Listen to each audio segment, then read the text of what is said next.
హైదరాబాద్ లో MIM MLA సంచలన వ్యాఖ్యలు.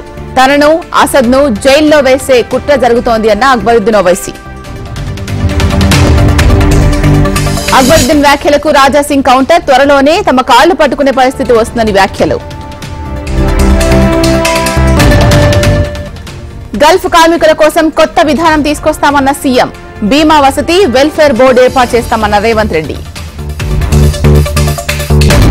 నాగర్ కర్నూలు జిల్లా కొల్లాపూర్లో నెగ్గిన అవిశ్వాసం. చైర్పర్సన్ కు వ్యతిరేకంగా 15 మంది కౌన్సిలర్ల ఓటు. ప్రత్యక్ష రాజకీయాలపై ప్రియాంక భర్త రాబర్ట్ వాద్రా ఆసక్తి. కాంగ్రెస్ ఆదేశిస్తే అమేథీ నుంచి పోటీకి సిద్దమన్న రాబర్ట్.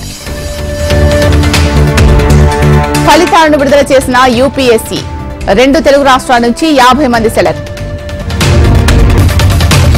మహబూబాబాద్ లో ఆటో డ్రైవర్ వినూత్న ఆలోచన. ఎండ నుంచి ఉపశమనం కోసం టాప్ పై పూల మొక్కల ఏర్పాటు.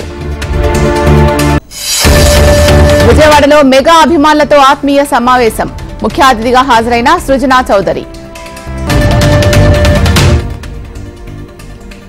సంగారెడ్డికి చేరుకున్న బీఆర్ఎస్ అధినేత. ప్రజా ఆశీర్వాద సభలో ప్రసంగించనున్న కేసీఆర్.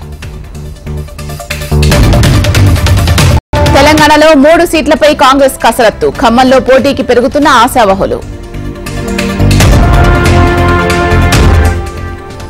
ఏపీలో ఎల్లుండి నుంచి నామినేషన్ల పర్వం. ఈ నెల 25 వరకు నామినేషన్ల స్వీకరణ.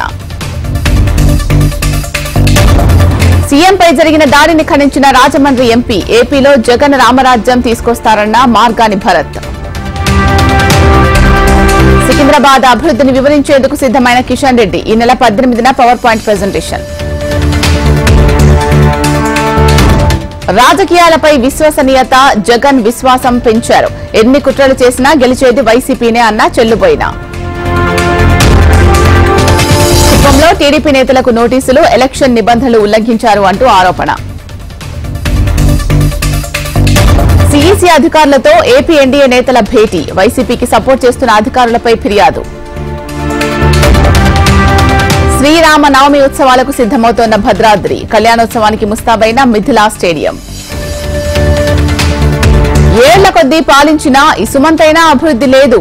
బీజేపీతో బెంగాల్ డెవలప్మెంట్ అవుతుందన్న ప్రధాని. బెంగాల్లో అధికారం తృణమూల్ కాంగ్రెస్ దే. బీజేపీ గెలవడం అనేది కలగానే మిగులుతుంది అన్న మమత.